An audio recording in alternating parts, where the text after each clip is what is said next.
Que diremos, pois, à vista dessas coisas? Se Deus é por nós, quem será contra nós? Aquele que não poupou o seu próprio filho, antes por todos nós o entregou, não nos dará com ele graciosamente todas as coisas? Não nos dará com ele graciosamente todas as coisas? Quem intentará acusação contra os eleitos de Deus? É Deus quem os justifica. E quem os condenará? É Cristo Jesus, quem morreu antes, quem ressuscitou, o qual está à direita de Deus, que também intercede por nós. Quem nos separará do amor de Cristo? Será tribulação, ou angústia, ou perseguição, ou fome, ou nudez, ou perigo, ou espada? Mas como está escrito: por amor de ti somos entregues à morte todo dia, fomos reputados como ovelhas para o matadouro.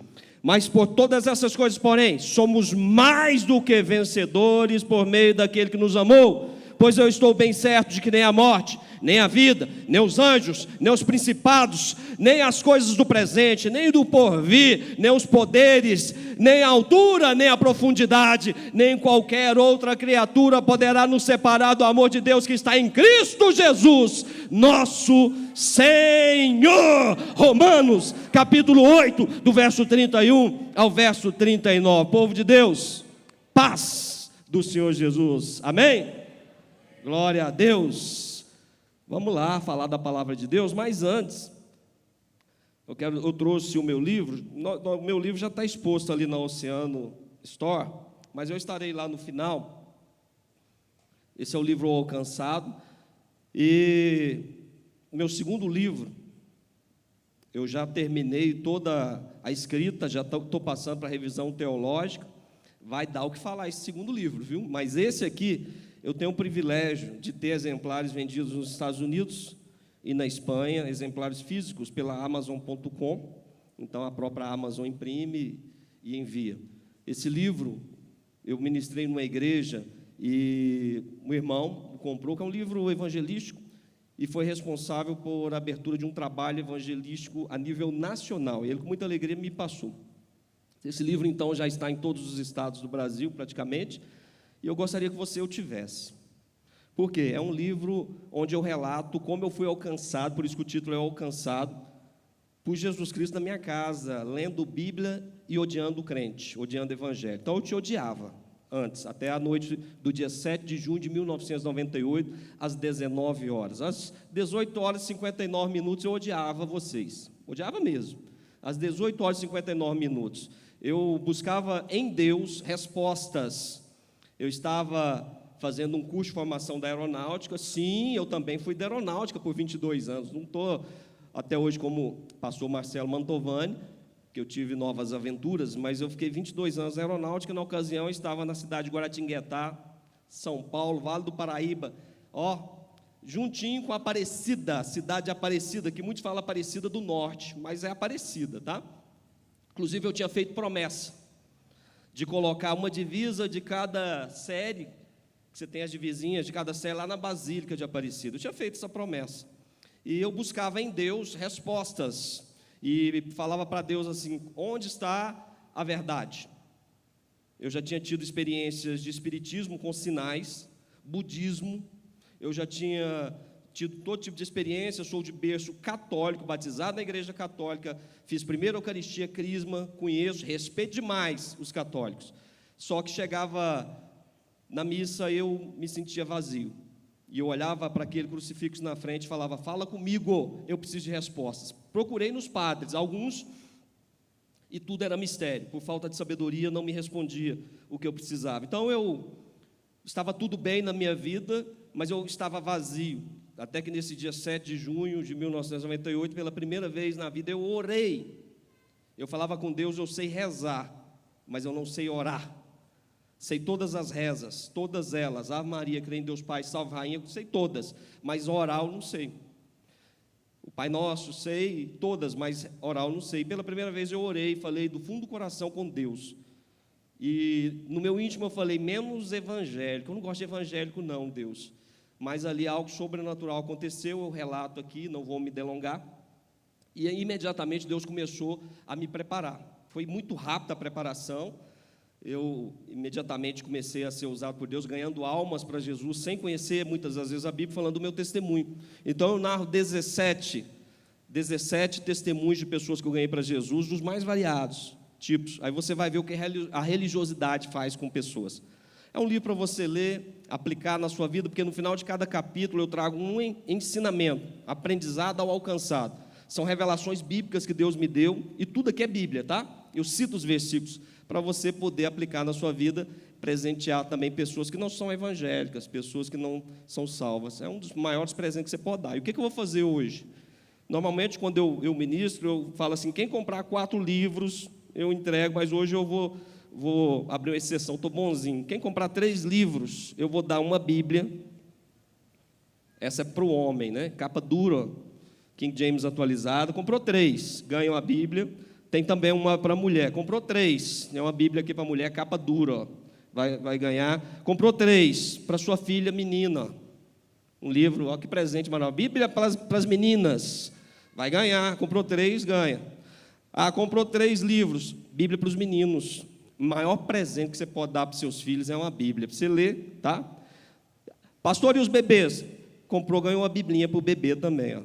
Já começa a ler, ministrar. Meu irmão, as nossas famílias têm sido bombardeadas. Você não pode baixar a guarda, não. Você tem que envolver a sua família na palavra de Deus. Eu tenho ministério de rede social, alcanço em torno de 50 países, e quando as pessoas se apresentam, eu vejo que a grande parte não tem o hábito de ler Bíblia com a família, não envolve a família com as coisas de Deus.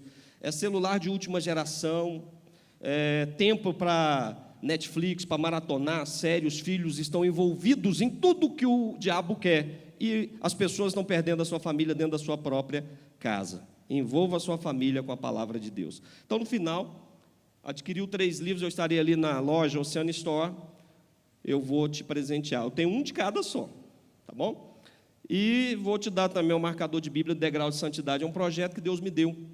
Várias pessoas têm sido libertas de pornografia. Olha, você não imagina, ou talvez imagine, porque com certeza tem um monte de pessoa aqui que está presa nisso. Um monte. Porque cada vez mais está muito comum. E eu digo o seguinte, será que você poderia abrir o seu celular aí agora? Abra aí a sua conta de rede social. Vamos colocar aí para o Bluetooth aí, ó. Será que pode passar aqui o que você vê na rede social? Para todo mundo? Porque o algoritmo, ele te prende. Se você vir 5 segundos um vídeo, ele sabe que você gosta daquele conteúdo. Então, se entrar no seu perfil, ele vai passar só aquele tipo de conteúdo. Será que agora Jesus pode entrar na sua rede social e projetar aqui para a igreja, para todo mundo ver o que você anda vendo, curtindo muitas das vezes? Será? Pois é. Eu tenho acompanhado pastores do Brasil e do mundo presos em pornografia. Líderes de louvor presos em pornografia. Presbíteros, todo tipo de cargo na igreja, presos em pornografia. Depressão, falam que é o mal do século, a gente trata a parte espiritual. Suicídio, também temos ajudado pessoas a reaprenderem a amar, a viver. Divórcio, é um dos males nos dias de hoje. Dor da perda, pessoas que perderam entes queridos e vivem o luto até hoje. Eu perdi a minha mãe em 2018, afogada num rio. Eu estava lá com os bombeiros. Minha mãe morta, eu vi minha mãe morta. Como que eu faço então para superar? Porque a imagem está aqui, ó. A dor. Como que eu faço para superar isso e continuar vivendo? Eu ensino conforme a Bíblia. Adultério e traição, outra coisa. Nunca se viu uma geração tão adúltera como a de hoje. Nunca se viu. Não tem regra mais. É homem, mulher, dentro da igreja. Se eu fosse ler aqui para vocês os casos que eu tenho acompanhado de igreja cristã, eu faço isso quando eu ministro em outros locais. No finalzinho eu pego uns prints sem entregar nome das coisas que eu tenho acompanhado de igreja. Muitos iam cair o queixo. E por fim, vida nova. Quero te dar um marcador de Bíblia. Aqui tem o QR Code para poder você acessar degrau de santidade. Vida nova é contra essas ideologias. A pessoa cria o filho na igreja, no Kids, E aí, de repente, quando ele cresce, ele começa a se apegar a essas ideologias. Mas vamos lá, vamos pregar. Como me deram hoje um tempo razoável, graças a Deus. Obrigado, pastor Marcelo Mantovani. Obrigado, Jacques. Jacques falou, não demorei não, obrigado. Obrigado, meu pastor Simvaldo Souza, minha pastora Rosália Santos. Muito obrigado. Irmãos, nós lemos Romanos, capítulo 8, verso 31 ao verso 39. Há um tempo, nós tínhamos as revistinhas da escola bíblica aqui na Igreja Oceano da Graça, feitas por nós mesmos, impressas. Nós tínhamos os mais antigos aí vão se lembrar. E eu tive o privilégio de escrever sobre Romanos. Então, toda uma lição sobre Romanos foi eu que escrevi. E eu estudei bastante Romanos. Já tinha aquelas noções, mas eu estudei bastante Romanos para você escrever 13 lições. Então, tive que estudar e me aprofundar bastante. E alguns detalhes interessantes de Romanos, que é uma epístola doutrinária para as igrejas. Paulo, ele usa uma didática fazendo perguntas e respondendo. Aqui nós vimos algumas perguntas, daqui a pouco a gente vai entrar nessa porção da palavra. Mas a igreja de Romanos, a igreja de Roma, não foi fundada por Paulo. Mas o interessante é que quando Paulo escreve, ele escreve não para a igreja de Romanos, você vê isso no capítulo 1, verso 7. Ele escreve para os crentes de Roma.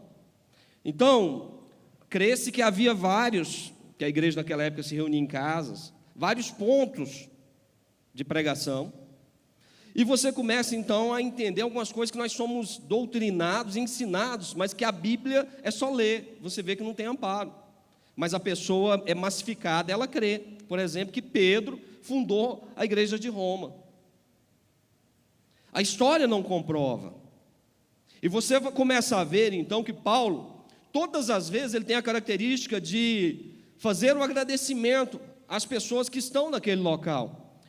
Romanos são 16 capítulos, e quando termina o capítulo 16, ele começa uma lista de agradecimentos e homenagem, mas você não vê ele homenageando Pedro. Então, se Pedro fosse o pastor da igreja de Roma e fundador da igreja de Roma, Paulo iria falar ao ilustríssimo apóstolo e irmão Pedro.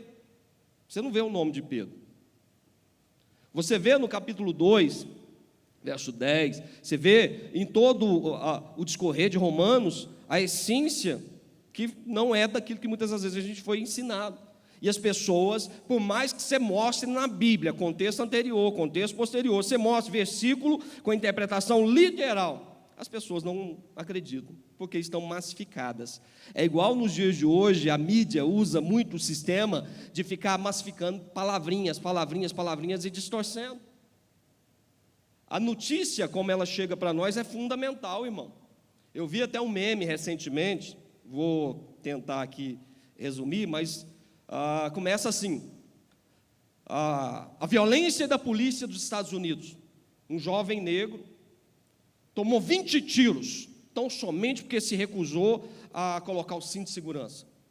E aí o meme é a pessoa falando: meu Deus, de novo a polícia dos Estados Unidos, que a gente sabe que tem exageros, né, e excessos, principalmente com o pessoal negro. A notícia foi assim, começou assim. E a polícia chegou e alvejou o jovem, e atirou no jovem, e começa a demonstrar o lado negativo da polícia. E no finalzinho, rapidamente fala: a polícia foi recebida a tiros pelo jovem. Você está vendo como, quando você apresenta a notícia, então aprenda a não levar para o seu coração como verdade absoluta tudo que você ouve de imediato, principalmente em relação à palavra de Deus. Principalmente em relação ao que está escrito, porque hoje, irmãos, está cheio de instrumento do diabo, que nós estamos no final dos tempos, para poder fazer você perder a essência daquilo que eu vou falar aqui, ó. Qual o título do que nós iremos aprender aqui, pastor? Como ser mais do que vencedor, a despeito de tudo que tem acontecido, a despeito das lutas aqui, a despeito das lutas que você passa, a despeito de todo um evangelho distorcido e contaminado que você tem visto em rede social ou do seu lado, ou dos péssimos testemunhos de pessoas que você tem visto. Como você vai ser mais do que vencedor? Tem como? Tem sim. Então nós vemos que a epístola de Romanos, ela é importantíssima. Martinho Lutero foi impactado, e Martinho Lutero era um monge da igreja católica, Quando você estuda a história da igreja, você vê que Martinho Lutero, ele começa então umas interrogações que eu até compartilhei algumas com ele, umas interrogações, e ele se enclausura nos mosteiros que surgiram para resgatar a sua espiritualidade perdida. E ele se enclausura e busca respostas. Aí tem a questão da indulgência, a venda de indulgência. Até que um dia, Romanos 1,17, o justo viverá pela fé. Ele então, é impactado. E ele então dá continuidade à reforma protestante, que já tinha casos anteriores. Nós vemos John Wesley, fundador do metodismo, que se converteu ouvindo ministração de Romanos. Agostinho se converteu também, foi impactado ouvindo ministrações de Romanos. Romanos, então, é poderosíssimo. Uma epístola doutrinária que traz ensinamentos grandiosos. E eu, em oração, busquei em Deus me direcionou a Romanos 8, 31 a 39. Eu quero abordar com vocês alguns pontos para que nós aprendamos como nós vamos ser mais do que vencedor. Você vai sair daqui hoje com a fórmula e o caminho para você ser mais do que vencedor. Mas, pastor, quando eu chego em casa, a situação que está diante de mim é desfavorável. Quando eu chego no trabalho, também é desfavorável. O meu dia a dia, ou talvez um diagnóstico de saúde, é desfavorável. Pastor, eu estou numa luta interna que é desfavorável, eu não consigo me firmar. Eu não consigo traçar o azimute. O que é isso? É você traçar a proa e você seguir rumo ao objetivo, ao alvo. Traçar o norte, é você chegar no caminho correto, seguir o caminho correto para chegar no alvo, que é nós irmos para o céu. Porque a qualquer momento a trombeta vai tocar. A qualquer momento Deus vai dar ordem. A qualquer momento a igreja do Senhor vai subir, pode ser a qualquer momento. Desde quando eu sou criança eu ouço falar isso, mas você nunca viu um cenário mundial tão preparado. Tão preparado.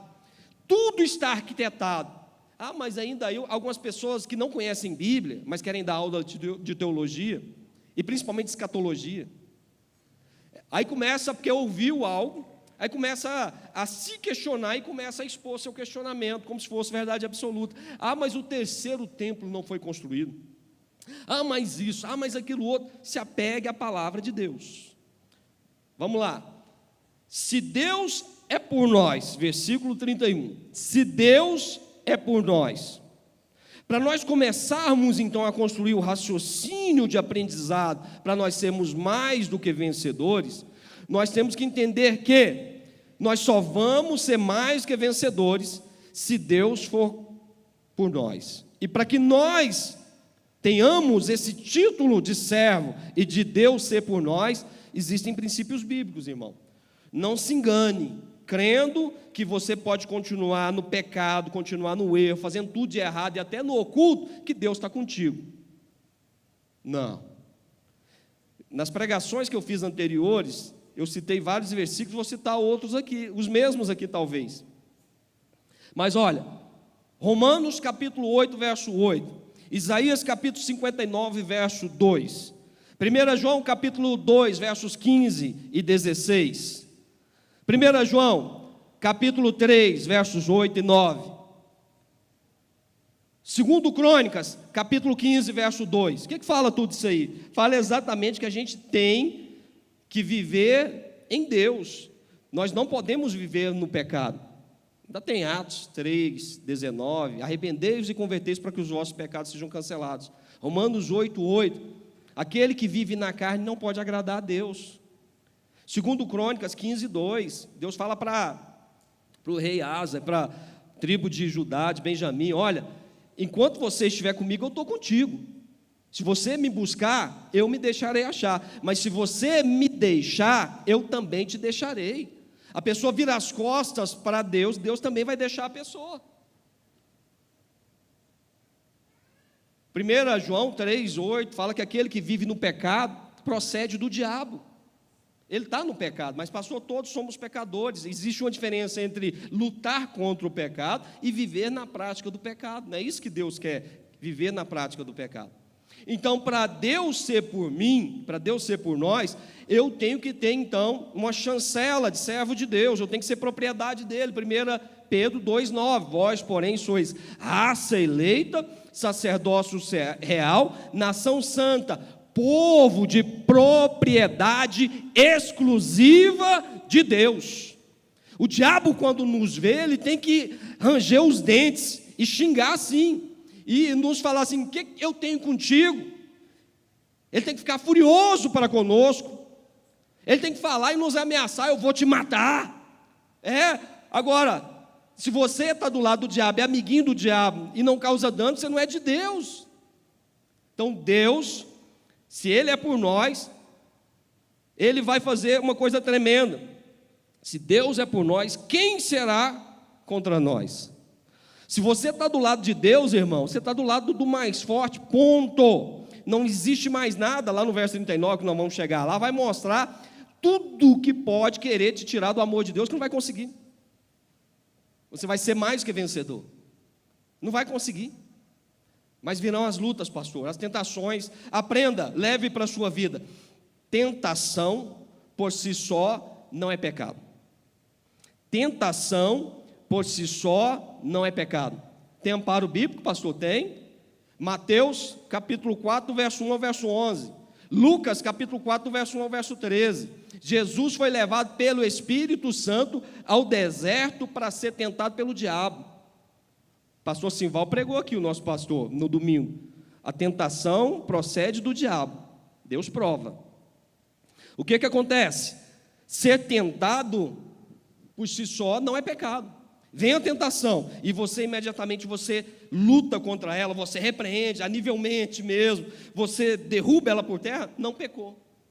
Agora, quando você navega nas águas do pensamento, mesmo em pensamento, você pecou. Aí é Tiago, capítulo 1, versos 13, 14 e 15. Depois você lê. Mas, verso 32 fala: não nos dará em Cristo todas as coisas. Aí começa aqui, meus irmãos, a gente avançar no entendimento. Deus é por mim. Deus é por mim, porque eu me converti. Eu sou servo dele, eu sou filho dele. João 1, 11, 12 e 13. Eu sou filho dele. Eu sou propriedade dele. 1 Pedro 2,9. Eu luto contra a minha natureza carnal. Então Deus é por mim. Nada poderá ser maior do que Deus. Agora, não nos dará em Cristo todas as coisas? Aí você vai para Mateus, capítulo 21, verso 22. Marcos, capítulo 11, verso 24. Lucas, capítulo 11, versos 9 e 10. João, capítulo 14, versos 13 e 14. O que fala lá? Fala da oração. Fala da oração. Fala de se você bater, a porta vai abrir, mas se você buscar no nome de Jesus, crendo, você recebe. Mas o que nós recebemos, pastor, que é uma das perguntas que as pessoas mais fazem?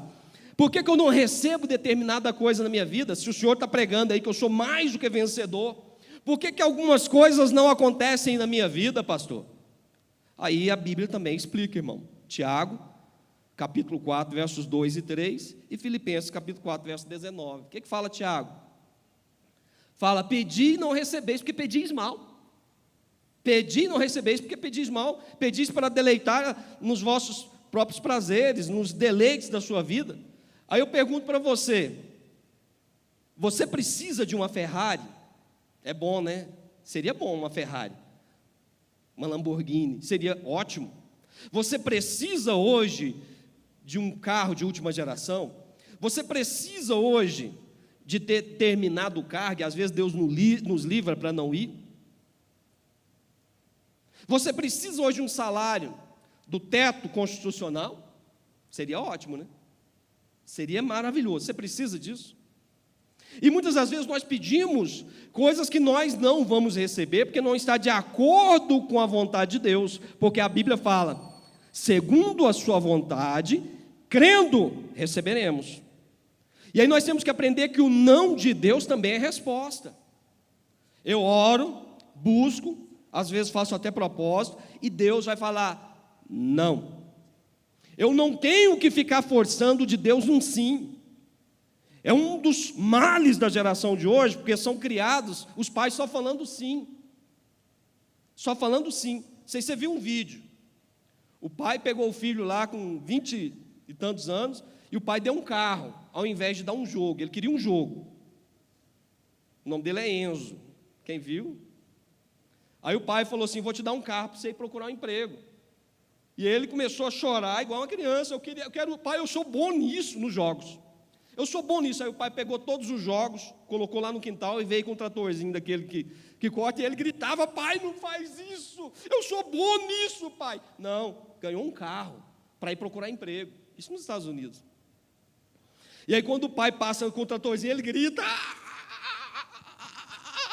e sofre. Aí ele fala uma coisa que muitos comentários eu vi lá, é verdade, fala assim: é esse tipo de pessoa que mata a família. Ele virou e por causa dos jogos ele falou assim: eu odeio minha família. Então são aqueles filhos que só recebem um sim. Não são doutrinados a receber o não. O meu filho João Marcos, que hoje é um homão desse tamanho, eu me lembro quando criança ele me pediu um brinquedo.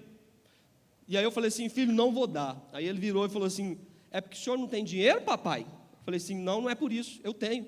É porque você tem que aprender a receber o não. Aí ele olhou, processou na mentezinha dele, mas eu sempre ensinei a receber não, porque não era necessário. Deus nos dará em Cristo todas as coisas. Nós não recebemos porque nós pedimos mal. Filipenses 4,19: e o meu Deus, segundo a sua riqueza em glória, há de suprir em Cristo Jesus cada uma das nossas necessidades. Está aí, o que você necessita? Qual é a sua necessidade? Desde as coisas pequenas às grandes. Talvez seja uma necessidade temporária ou uma necessidade permanente. E eu cito. Uma vez, eu saindo do serviço da base aérea de Anápolis, pastor Marcelo Mantovani serviu muito tempo lá. Da base aérea de Anápolis, você sai, são 3 quilômetros para o trevo da BR. E mais 3 quilômetros do trevo da BR lá para o trevo da cidade. Ônibus não passa. Eu estava saindo de serviço num final de semana, eu tinha que chegar em casa. O transporte coletivo é escasso, as caronas também. Eu não tinha carro nessa época. E eu estava indo embora, e eu fui e falei assim para Deus: Senhor, eu necessito de uma carona. Eu necessito de uma carona. Eu preciso de uma carona, urgentemente. E para provar que é o Senhor que está mandando, eu não vou levantar a mão e vou pedir, não. O carro vai parar e vai oferecer. E fui embora. Eu estou ouvindo um barulho de carro. A minha necessidade era simples, uma carona. Mas eu orei e dependi do Senhor. E de repente eu estou com a mala nas costas aqui, com a farda e tudo. O carro veio e parou. Bora! Bora. Deus me supriu uma carona. Muitas das vezes nós queremos só algo grandioso. Os testemunhos, quando são dados no púlpito, é só de coisa grandiosa. Quando é coisa simples, não é dado testemunho. E se você aprender a depender de Deus nessas coisas, eu cito também um testemunho. Eu tinha comprado um Corsa, aí mudou, não entendo muito de mecânica, mas da tecnologia mais nova, na época, falou assim: ó, você não pode deixar o carro acabar o combustível, não. Porque se acabar o combustível, o carro não pega. Injeção eletrônica, com um monte de coisa. O meu carro acabou o combustível voltando da igreja. Eu tinha levado os irmãos, nessa época eu dirigia a igreja, e voltando, o carro acabou o combustível num bairro bem perigoso de Anápolis. Eu voltando, escuro. Não tinha Uber nessa época. Eu falei: e agora? E agora? Tranquei o carro, fui lá, comprei aqueles sacos de gasolina, coloquei e comecei a dar partida. E a bateria foi arriando. E eu olhando a hora, falando: meu Deus do céu. E a bateria foi arriando. E a bateria foi arriando. E nada do carro pegar. Nada do carro pegar. De repente, eu percebi: última partida, a bateria vai arriar. Última partida, o carro não pegou. Aí eu me lembrei que eu sou crente. Eu falei assim: ué, eu sou servo de Deus. É a última partida, do jeito que está aqui, se eu der mais uma partida, arria tudo. Aí eu falei assim, eu sou servo de Deus, deixa eu pôr a mão aqui no painel. Deixa eu pôr a mão no painel, minha necessidade era o carro pegar, simples. Deixa eu pôr a mão no painel, é a última partida, a bateria vai embora. O que eu vou fazer aqui, nessa hora, nesse local? Deus, no nome de Jesus, eu dependo do Senhor, eu estava fazendo a sua obra, eu necessito que o Senhor faça esse carro pegar. Eu necessito que o Senhor faça esse carro pegar. Então, no nome de Jesus, eu profetizo que esse carro vai pegar agora. Girei a partida, o que aconteceu? O carro pegou. São coisas pequenas, mas é a sua necessidade naquele momento. Não nos dará em Cristo, todas as coisas. Como que eu sou mais que vencedor, irmão? Eu sou mais do que vencedor se eu tiver coisas grandiosas. Não, você é mais do que vencedor se você aprender a valorizar as coisas mínimas e ínfimas que acontecem na sua vida, que muitas das vezes você não valoriza, você só busca coisa grande. Porque nós gastamos mais tempo, grave isso, buscando aquilo que nós não necessitamos, do que valorizando aquilo que nós já temos. Nós gastamos e investimos mais tempo buscando aquilo que nós não necessitamos, do que valorizando as coisas pequenas, entre aspas, que nós já temos. Aprenda, então, que o caminho para você ser mais do que vencedor faz com que você mude o seu pensamento em relação à visão da sua necessidade. O que você necessita? O que é realmente que você necessita? Pastor, eu estou impedido de correr atrás de um salário do teto constitucional? Não. Provérbios 16:1. O coração do homem faz planos, vírgula, mas a resposta certa dos lábios vem do Senhor. Eu posso fazer, eu posso correr atrás, posso fazer um concurso, mas espera aí, eu tenho que aprender a ser fiel nas coisas pequenas. Uma vez eu fui fazer uma visita, e aí a irmã, sabe quando você chega na casa da pessoa, da igreja antiga, irmã crente, antiga, aí você chega para fazer a visita por solicitação dela, e quando você chega lá, a TV está ligada em quê? Novela. E sabe o que é pior? É o desrespeito. A TV continuava ligada, com a minha presença. E sabe o que é pior? Eu tentando pregar a palavra, e a TV está aqui, ó. Eu estou sentado aqui, ó. Eu estou pregando a palavra, e a irmã assim, aham. Aí por fim eu falei assim, irmã, me perdoe, a senhora pode desligar a televisão?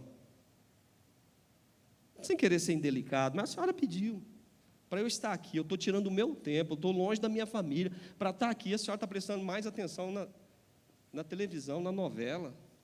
E aí pregando, ela fez um comentário que eu nunca me esqueci. Ela falou assim, mas como eu recebo um salário? Porque ela estava falando que tudo na vida dela não dava certo, e girando no deserto. Eu falei, irmã, primeiro, a senhora lê a Bíblia? Não tenho o hábito de ler, não. Às vezes eu tiro um versículo.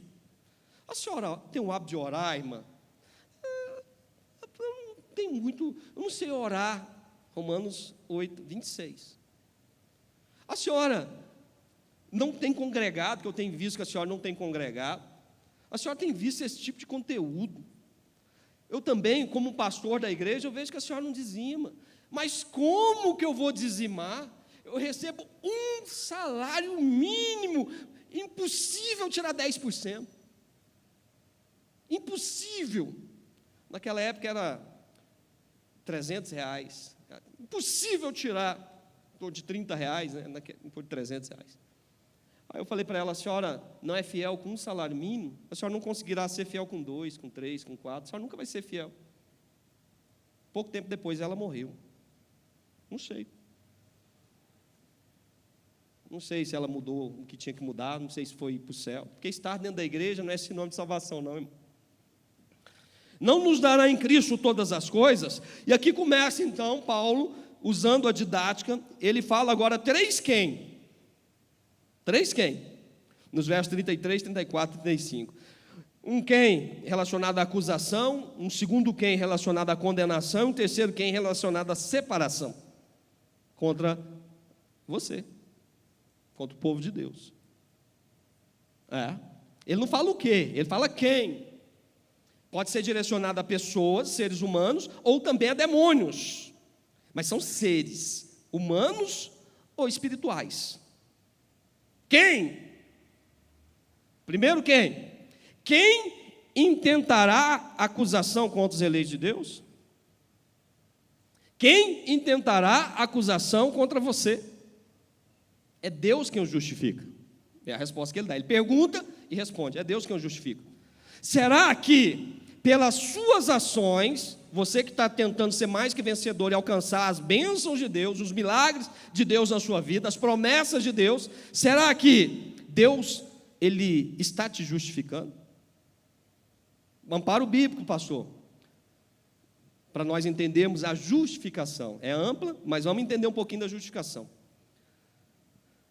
Todas as vezes que nós pecamos, nós não somos justificados, porque nós estamos sendo condenados. Quem intentará acusação? Satanás nos acusa. Então, quando nós pecamos e nos arrependemos e pedimos perdão em Cristo, pelo seu sacrifício, nós somos justificados, porque Ele pagou o preço e nos substituiu na cruz do Calvário, porque a condenação estava sobre nós já estávamos condenados. A Bíblia fala, em João capítulo 1, você vai ver do verso 14 em diante, você vai ver que quem não recebe a Jesus está condenado, já está condenado, irmão, já está condenado. Aí quem recebe a Jesus Cristo como Senhor e Salvador se torna filho e deixa de ser condenado. Aí é Romanos 8:1, vamos falar daqui a pouco. Mas quando eu me arrependo, 1 João 1,9, confessai, pois, os vossos pecados, que Ele é fiel e justo para nos perdoar e nos purificar de toda injustiça. Porque, mesmo que nos acuse Satanás ou pessoas, agora eu não sou mais injustiçado, porque eu me arrependi. Isso é processo de santificação. Eu estou lutando contra o pecado. 1 João 2,1, filhinhos, essas coisas vos digo para que não pequeis. Esse é o propósito. Não pecar. Mas se pecardes, vacilei, Deus. Vacilei, Jesus. Tendes advogado junto a Deus, Cristo Jesus, o justo. Justo porque Ele nos justifica de todo pecado e por consequência de toda acusação. Quem tentará acusação contra os eleitos de Deus é Deus quem o justifica. Ele nos justifica por quê? Porque Ele não poupou o seu próprio Filho. Romanos capítulo 8, verso 32. Ele não poupou o seu próprio Filho antes, por todos nós o entregou. Todos nós. João 3,16. Porque Deus amou o mundo de tal maneira que deu o seu Filho unigênito, para que todo aquele que nele crê não pereça, mas tenha vida eterna. Então eu entendi o plano salvador de Jesus. Eu me encaixei nesse plano salvador. Agora eu sou justificado. Pode acusar Satanás. As pessoas podem acusar, principalmente quando olham o seu passado. Bebia, estava na farra, e quem não nasceu em berço evangélico como eu, carrega por um tempo isso, até o seu testemunho falar mais alto. Você carrega depois que você se converte. Até o seu testemunho falar mais alto. Mas vez ou outra eu encontro, sabe aquele amigo de infância, que nunca mais eu vi, aí de repente até pela rede social encontra, e aí fala assim, Lucinho, aí eu pronto. Ah, a gente fez aquilo outro. Aí eu falo, fez, mas hoje eu sou um servo de Deus. Eu sou um servo de Deus, sou um pastor. É mesmo, rapaz. Mas você vai carregar as consequências daquilo que você fez de errado. E vai ter acusação, só que Deus nos justifica. Segundo quem? Quem os condenará? É Cristo Jesus quem morreu, ou antes, quem ressuscitou. Paulo responde, quem vai nos condenar? Cristo morreu, mas ressuscitou, o qual está à direita de Deus, e que também intercede por nós. Aí é 1 Timóteo 2,5. Portanto, há um só mediador entre Deus e os homens, Cristo Jesus, homem. Um só, foi Ele que pagou o preço lá na cruz do Calvário. Estava cantando aqui o louvor, e o pastor Mantovani falando do nome, né? Atos 4,12, fala, e não há nenhum nome abaixo do céu, nenhum outro nome abaixo do céu, pelo qual importa que sejamos salvos. O nome dele é Jesus Cristo. Não tem outro nome, não. Quem os condenará? Nós não somos mais condenados, porque Romanos 8,1 fala, portanto, para aquele que está em Cristo, nenhuma condenação há, nenhuma. Não somos mais condenados. Olha o caminho para você ser vencedor. Terceiro, quem? Quem nos separará do amor de Cristo? Quem? Quem nos separará do amor de Cristo? O interessante é que aqui a resposta, ele nos dá a conotação de resposta de coisas. Então poderia ser o quê? Mas quando Paulo pergunta e fala quem, está associado de novo a seres humanos ou espirituais. Humanos ou espirituais. Então ele começa a responder: será a tribulação? Por si só, a tribulação estava associada a uma coisa, mas o que pode acarretar a tribulação na nossa vida? Será que uma tribulação acarretada por um ser humano ou por um ser espiritual vai te separar do amor de Cristo? Como que você vai ser mais do que vencedor se na tribulação você se afasta do amor de Cristo, já chuta o pau da barraca, para de congregar, para de ler Bíblia, para de orar, já começa a dar vazão às inclinações da tentação e começa a pecar? Tribulação, isso é aperfeiçoamento, irmão. É o moldar da mão de Deus para fazer com que nós venhamos a exercer fé, porque a fé só é ativada em meio a situação desfavorável, ou não? Você pensa que a fé vem deitado numa rede lá no mar, naquela ilha maravilhosa, e aí você fala assim: agora eu quero fé, eu vou exercer a minha fé. Gabriel, me dá a fé. Tomando água de coco, né? Aí vem Gabriel e haja fé, dada por Deus, ó. Pum. Quanto mais eu balanço, mais eu tenho fé. É assim? A fé só é exercida e ativada em meio a situação desfavorável. Só em meio a situação desfavorável. Tribulação, angústia. Quando vem angústia por causa de seres humanos ou de seres espirituais, ações de demônio, você se afasta do amor de Cristo? Perseguição? Irmão, nós somos servos de Deus. Você acha que nós, como pastores, como servos, sabendo usar as armas espirituais, não somos perseguidos, não? Tanto espiritual como naturalmente, no trabalho. Você pensa que não? Mas isso vai nos separar do amor de Cristo? Ou fome? Será que a escassez de uma necessidade vai te separar do amor de Cristo? Agora ele fala uma coisa interessante, que é o que mais tem separado as pessoas do amor de Cristo: nudez. Será que nudez vai te separar do amor de Cristo? Quem nos separará? Nudez? Ontem? Não, foi ontem não. Foi sexta-feira, porque depois ontem eu revi essa mensagem, mas sexta-feira eu respondi numa live. Uma mulher falou assim: pastor, meu marido é crente, e ele fica vendo mulheres nuas nos reels das redes sociais, para ele poder se masturbar. Para ele, a nudez já separou do amor de Cristo. Será que a nudez de um vídeo, de uma foto, a maioria ali não existe perfeição, não. Aí o cara começa a comparar com a esposa, porque às vezes tem uma estria, uma celulite, causada por ele. Porque quando a mulher tem filho, é uma bomba hormonal no corpo dela, né? E a idade também, irmão, não tem como não. Então você tem que aprender a amar, como Cristo amou a igreja, Efésios capítulo 5. Até os defeitozinhos, porque você também não é bonito. Aí começa a trocar os carinhos, os olhares, os elogios, por causa da nudez. Será nudez? Ou perigo? Será que um perigo, uma ameaça? Ou espada? Terceiro quem?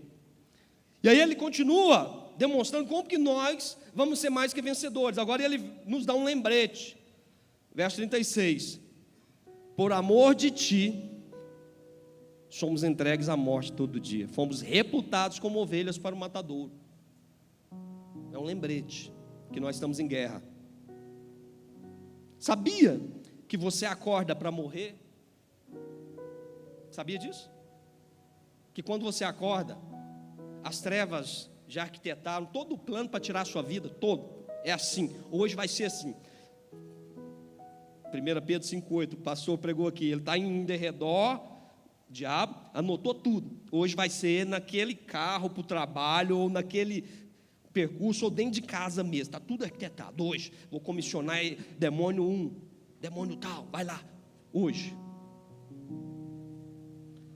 Só que existe uma palavra de Deus que fala em Lamentações 3:22, fala que a causa de nós não sermos consumidos é por causa das misericórdias do Senhor, que elas não têm fim, elas se renovam a cada manhã.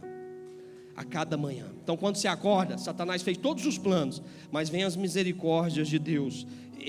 Satanás deu ordem para os demônios, mas vem Deus e dá ordem para anjo. Vai lá, anjo fulano de tal, vai lá, derruba por terra todo aquele plano de Satanás. Derruba por terra aquele plano de demônio. Aí vem os demônios investindo, e vem os demônios, vem o anjo assim. Aqui não, porque aqui é propriedade de Deus. Quem os separará? Não, ele não separa por causa de bobeira. Não é tribulação, angústia, não é perseguição, nem fome, nem nudez, não perigo, nem espada. E os anjos protegem. As misericórdias se renovam a cada manhã. Olha a hora, nós já esgotamos praticamente toda a porção da misericórdia do Senhor. Quando chega meia-noite, esgotamos 100%. Acabou? Não, 100% começa de novo. E assim as misericórdias do Senhor, elas se renovam a cada manhã. As misericórdias do Senhor não têm fim. E aí ele fala: por todas essas coisas, porém, verso 37, somos mais do que vencedores por meio daquele que nos amou. Todas essas coisas, que coisas, pastor? Tudo que eu acabei de falar e pregar. Por todas essas coisas, porém, somos mais do que vencedores por meio daquele que nos amou. E aí, para não deixar assim vago, Paulo vem e dá um checkmate. Pois eu estou bem certo. Isso para um servo de Deus, é para quem é mais do que vencedor. Estou bem certo que nem a morte. Aí eu comecei a parar para pensar, nem a morte, para separar do amor de Deus que está em Cristo. Porque a morte pode separar, mas ele fala nem a vida. Nem a morte poderia até separar, mas a vida, como que a vida pode separar? São pessoas que insistem em querer usufruir de tudo que o mundo lhe proporciona. É querer ser vivo demais. Ao invés de morrer na cruz com seus pecados, a pessoa quer sair, quer ficar vivinho, quer amar o mundo. Tiago 4,4: infiéis, não sabeis que a amizade do mundo é inimiga de Deus? Pois se você ama o mundo, você se torna inimigo de Deus. E é tudo que está no mundo, irmão: música, bebida, festas, tudo que está no mundo. Você ama, você é inimigo de Deus. Sou eu que estou falando? Tiago 4,4. A vida, nem os anjos, nem os principados, nem as coisas do presente, nem do porvir, nem os poderes, nem a altura, nem a profundidade, nem qualquer outra criatura poderá nos separar do amor de Deus que está em Cristo Jesus, nosso Senhor. Quer ser mais que vencedor? Fique de pé no nome de Jesus. Sabe o que tudo isso aqui significa? Sabe o que tudo isso aqui significa? Tudo que eu acabei de traçar o caminho aqui significa fidelidade. Irmão, só é mais do que vencedor, biblicamente falando, quem é fiel. Só é mais do que vencedor e alcança o sobrenatural de Deus, as bênçãos de Deus, os milagres de Deus, quem é fiel. Sabe o que isso aqui significa? Perseverança. Perseverança é aquela luta que só você está passando, que te derruba, mas você se levanta, que faz você muitas das vezes ficar fraco, rastejando, e você às vezes busca a resposta do Senhor. As respostas do Senhor talvez não venham, sem entender, mas você que é um servo de Deus, fiel, você vira para Jesus e fala assim: Senhor, eu não estou entendendo, mas eu continuo te amando. Eu não estou entendendo, Senhor Jesus, o porquê, o para quê, dependendo da nomenclatura, mas eu continuo perseverando e sendo fiel ao Senhor. Sabe o que significa? Da ideia de continuidade. da ideia de continuidade. Eu vou cada vez mais continuar. Nada vai me separar do amor de Deus que está em Cristo Jesus.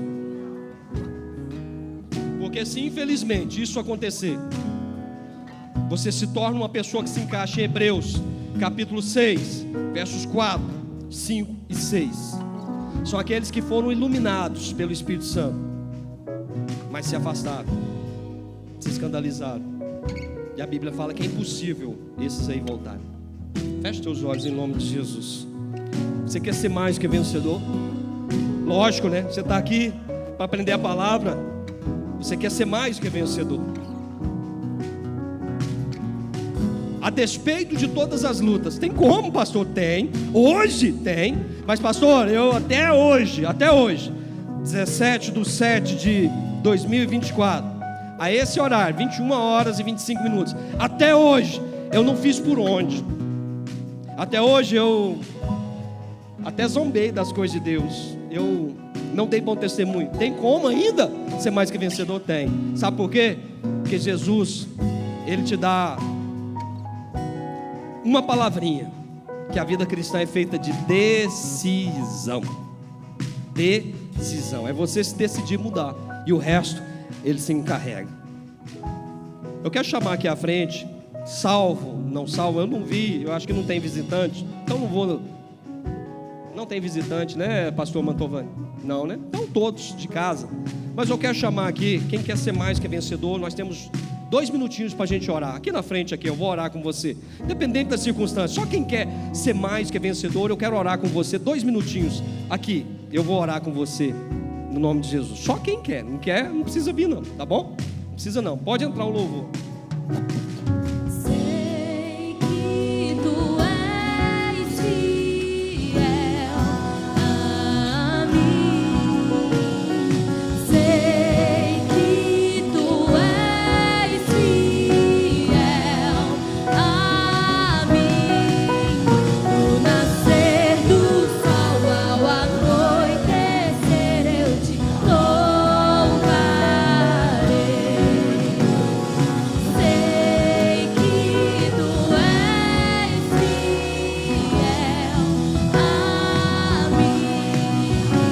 Minha fé está em Cristo, firmado nele estou.